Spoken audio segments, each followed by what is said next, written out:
Fala galerinha, tudo bem? A gente vai falar hoje sobre estabilidade nos cicloalcanos, que são os compostos cíclicos, nos quais entre os carbonos ali presentes só existem ligações simples, tá bom?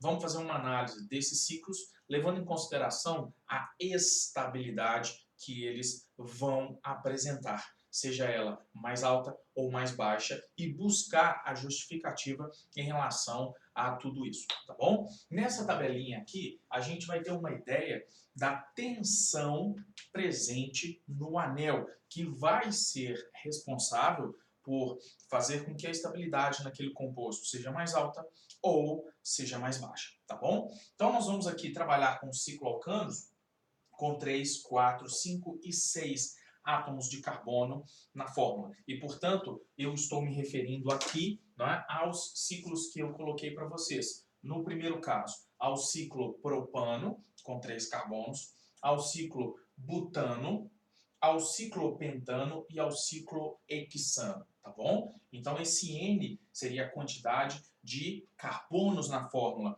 E, consequentemente, se tratando em cicloalcanos, percebam aqui, ó, eu tenho CH2, CH2, CH2. Ou seja, esse N é a quantidade de grupos CH2 presentes no ciclo.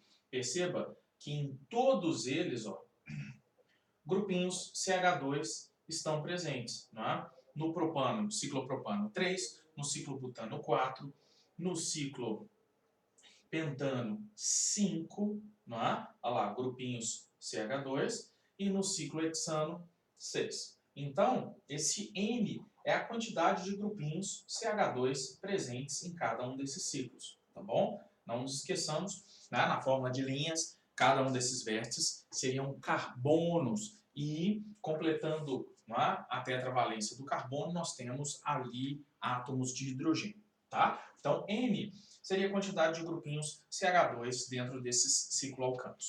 Ciclopropano 3, butano 4, pentano 5 e o ciclohexano 6. E a gente vai usar aqui como ferramenta para determinar se um ciclo é mais estável ou menos estável, não é? Uma reação comum a todos os ciclos. Se eu quero determinar, dentre, né, compostos sendo comparados, qual deles é o mais estável e o menos estável, eu simplesmente pego todos esses compostos e submeto à mesma transformação.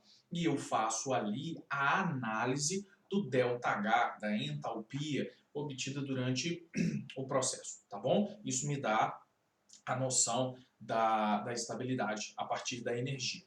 Então, prestem atenção. Eu vou trabalhar com esses 4 ciclos e eu vou levar em consideração o calor de combustão. O que seria a combustão? Pegar esse composto, reagi-lo com oxigênio, não é? Gerando CO2 e água, tá bom? Então, nós vamos queimar esses compostos e vamos analisar o ΔH dessa combustão, dessa queima, tá? Quando eu pego o ciclo, né, propano e faço a sua combustão, ele libera 2.091 kJ por mol. Tá? Todos esses valores aqui, claro, são negativos porque eu estou liberando energia, tá bom? Eu libero 2.091 no total. Se eu dividir esse 2.091 pelo número de grupos CH2, nós vamos obter 697, ok? Quilojoules a cada CH2 presente na fórmula, ou a cada carbono, tá bom? Aqui, o ciclobutano, ele libera 2.744 para 4 grupinhos CH2. Então, por grupo CH2, ele libera 686, tá bom? O ciclopentano, que tem 5 grupinhos, né, CH2, ele libera 3.320 e um valor de 664 para cada grupinho CH2 lá dentro, tá bom? E o ciclohexano, que libera 3.952 kJ por mol, para cada grupo CH2, ele libera 658,7. Tá, e daí? Gente, percebam que aqui, ó, é onde, né, a gente tem que focar. Para cada grupo CH2 presente no anel, eu percebo que o ciclo propano é o que libera mais energia. E eu percebo que o ciclo hexano é o que libera menos energia para cada grupinho CH2 lá presente. O que isso me fornece de informação? Que o ciclopropano, por liberar mais energia por grupo CH2, ele é ali o ciclo que apresenta a energia potencial mais alta. Se ele libera mais energia por grupo CH2, quer dizer que para cada grupinho CH2 ali presente, né, ele libera mais energia quando sofre a transformação. E ao liberar mais energia, obrigatoriamente ele tinha mais energia acumulada. Isso nos fornece que, não é? O ciclopropano é o menos estável destes ciclos, enquanto o ciclohexano ele é o mais estável desses ciclos, porque ele libera menos energia, tá bom? E por que o ciclopropano ele é menos estável e por que o ciclohexano ele é o mais estável? É o que nós vamos falar exatamente agora. Quando eu comparo, presta atenção nisso, quando eu comparo, não é, essa quantidade de energia liberada por grupo CH2 para o ciclohexano, esse valor 658,7 é exatamente o mesmo valor que eu libero por grupo CH2 em um composto não, né, fechado, tá? Num composto de cadeia aberta. Ou seja, né, o ciclohexano ele libera por grupo CH2 a mesma quantidade de energia, que um composto de cadeia aberta liberaria, ok? E, portanto, o ciclohexano ele vai ser a nossa referência ao trabalharmos com esses compostos cíclicos. Se ele libera a mesma quantidade de energia por grupo CH2 que um composto de cadeia aberta liberaria, não é? Isso quer dizer que a estrutura cíclica dele vai, de certa forma, se assemelhar em alguma coisa à estrutura, por exemplo, né, de um composto de cadeia aberta, tá bom? E aí nós vamos falar disso. E, portanto, se há essa semelhança, há essa igualdade, ele é a nossa referência, tá bom? E eu percebo, né, que os outros valores são diferentes, não é, se comparados ao valor, não é, do ciclohexano, tá bom? E esses valores diferentes, eles estão associados principalmente à tensão angular no anel, tá bom? No caso do ciclo, não é, propano, ele tem uma tensão angular, né, de 115 kJ por mol, enquanto o ciclobutano tem uma tensão angular de 109 kJ por mol, tá bom? O ciclopentano de 27 e o ciclohexano, que é a nossa referência, portanto, nós consideramos que a tensão angular dele é zero, tá bom? Então, nós temos, né, aqui que justificar principalmente esses dois valores que são muito altos em relação ao ciclohexano. Então, o ciclopropano e o ciclobutano, eles apresentam uma alta tensão no anel, que vai ser justificada quando a gente destrinchar melhor essas estruturinhas que estão ali.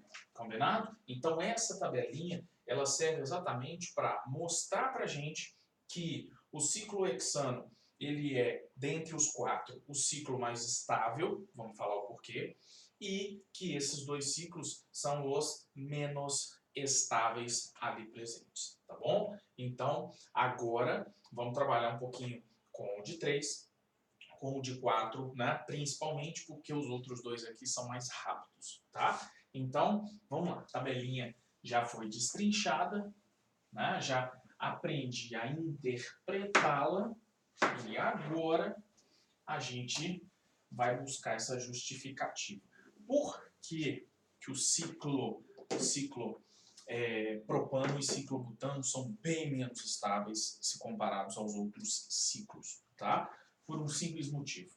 Quando eu analiso esses ciclos com 3, 4, 5 e 6 carbonos, ali todos os carbonos faziam ligações simples. E o que isso quer dizer? Que ali, nos cicloalcanos, os carbonos são carbonos sp3. E o que isso quer dizer? Que eles têm um ângulo de 109, ok? E 28, ou 109,5, tá? Dá na mesma. Dependendo da literatura que você estudar, você vai achar 109 graus e 28 minutos, né? Ou 109 graus e meio, tá? Minuto, menor diferença pra gente, tá? Então, 109 graus e meio. Legal, tranquilo. Agora, vamos analisar as estruturas cíclicas, ok? Começando aqui, ó, primeiro, no ciclo propano. Quando eu desenho esse ciclo, assim, que é mais fácil da gente representar, né, fórmula de linhas, os ângulos ideais para as ligações dos carbonos que só fazem ligações simples, os ângulos ideais para esses carboninhos são ângulos de 109 e 28, certo? São os carbonos tetraédricos, 109,5. Agora, quando eu analiso qualquer um desses carbonos aqui no ciclo, por exemplo, esse carbono, essas ligações aqui, ó, que ele realiza com os outros dois carbonos, essa ligação ela tem um ângulo de 60 graus. Não é verdade? É o ângulo interno de um triângulo equilátero. Ou seja, você tem aqui, ó, um ângulo ideal de 109,5. Não é? Você tem um ângulo real, né, dessas ligações de 60 graus. E você tem aqui, ó, uma deficiência, né, em relação ao ângulo ideal, você tem uma deficiência de 49 graus e meio, não é verdade? A diferença entre o ângulo ideal e o ângulo real. O que isso quer dizer? Que existe ali uma tensão angular. Quer dizer que você tem um ângulo diferente do ângulo que seria adequado para aquele carbono fazer as ligações que ele apresenta. E isso vai fazer com que instabilidade surja no ciclo. Por quê? Não é? Olha aqui, ó. Se eu pegar o ciclo, o propano, aqui, ó, esse é o propano. Carbonos que só fazem ligações simples, ângulos de 109,5, e agora eu vou pegar o ciclopropano, ou seja, o ciclo formado por esses três carbonos. Olha o que vai acontecer. Assim, né, para eu poder ligar. Olha, o que vocês estão vendo que eu estou fazendo aqui, ó. Eu tive que torcer os orbitais, né? Eu tive que torcer, deixa eu desfazer aqui, senão vai estragar meu brinquedo. Eu tive que torcer esses orbitais para a ligação se formar. Ou seja, o ângulo ideal é de 109,5, mas para que o ciclo ali exista, eu preciso dobrar esses orbitais. Isso faz com que a sobreposição entre esses orbitais, dando origem à ligação, não seja tão efetivo, tão eficiente quanto seria caso o ângulo fosse o ângulo ideal de ligação. Isso faz com que ali naquele ciclo você acumule energia, ou seja, você tem uma energia potencial armazenada nas ligações que vai ser liberada quando ele sofre as transformações. Por isso que ele libera mais energia por grupinho CH2. Ou seja, as ligações elas precisam se torcer para que elas se conectem. E isso gera instabilidade, tá bom? Então o ciclopropano ele é muito instável devido a exatamente essa diferença entre o ângulo que deveria ser e o ângulo que existe, tá bom? E ao trabalharmos com o ciclobutano, a gente também vai encontrar, né, exatamente a mesma explicação. Aqui, ó, ciclobutano. ciclobutano representado assim, é um quadradinho, ok? E cada vértice ali é um carbono, a gente sabe disso aqui, ó. Cada vértice é um carboninho pra gente. Então, o que nós temos aqui, ó? Um ângulo ideal. Os carbonos só fazem ligações simples. O ângulo ideal é de 109,5, tá bom? Aí eu tenho aqui, ó, o ângulo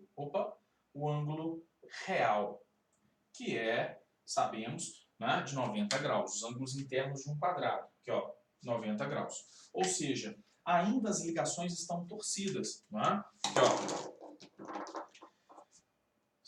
3, 4. Aqui, ó. Esse é o butano, cadeia aberta. Então, se eu quiser formar o ciclobutano, olha o que eu vou fazer aqui, ó.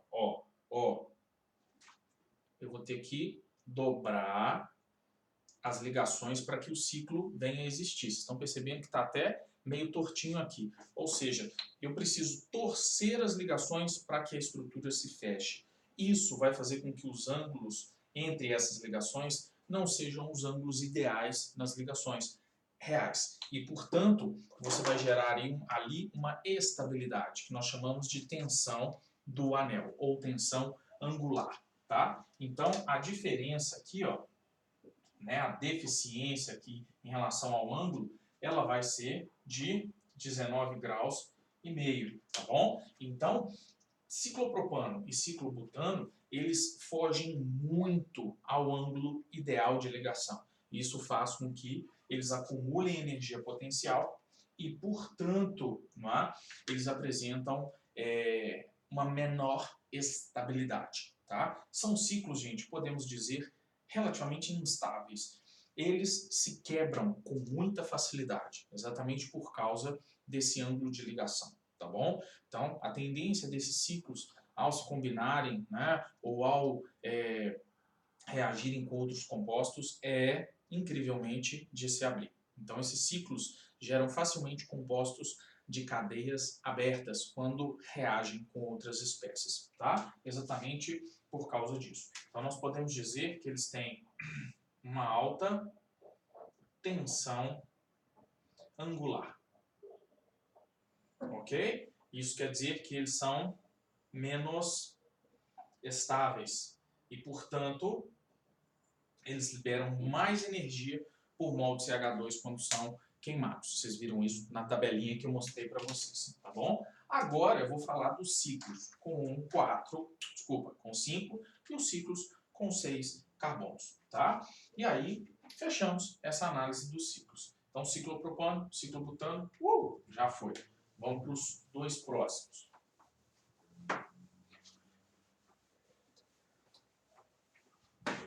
Quando analisamos aqui o ciclopentano, ok? Nós vamos desenhar, como desenhamos os outros. Aqui, um pentágono bonitinho, ou mais próximo disso. Esse ciclopentano, o ângulo ideal é de 109,5, né? Estou pondo meio aqui, 109,5. E o ângulo real. Qual que é o ângulo interno de um pentágono, né? Esse ângulo interno aqui, gente, ele é de 108 graus, tá?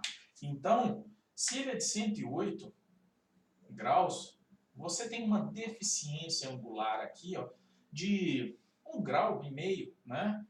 1,5 grau, ou seja, pouquíssima, né? Pouquíssima tensão angular, uma baixa tensão angular. Baixa tensão angular, tá? Então, aqui, vocês viram na tabelinha, né, que a tensão angular dele, se não me engano, é de 27, deixa eu ver aqui, 27, né, quilojoules por mol, ou seja, relativamente baixa, não é, se comparada aos outros dois. Agora, aqui, ó, cadê? 1, 2, 3, 4, 5. Esse é o pentano, ok? Aí vou gerar agora o ciclopentano. Então, deixa eu fechar a estruturinha aqui. Ó, gerei o ciclo. Nenhuma grande dificuldade, tá? Só que a gente já falou um pouquinho de análise conformacional no etano e no butano. E aí vocês viram o que está eclipsado e viram também, né, que o fato do eclipse existir entre grupos, ele gera um pouquinho de instabilidade, um pouquinho, né? Bate o olho no ciclo pentano.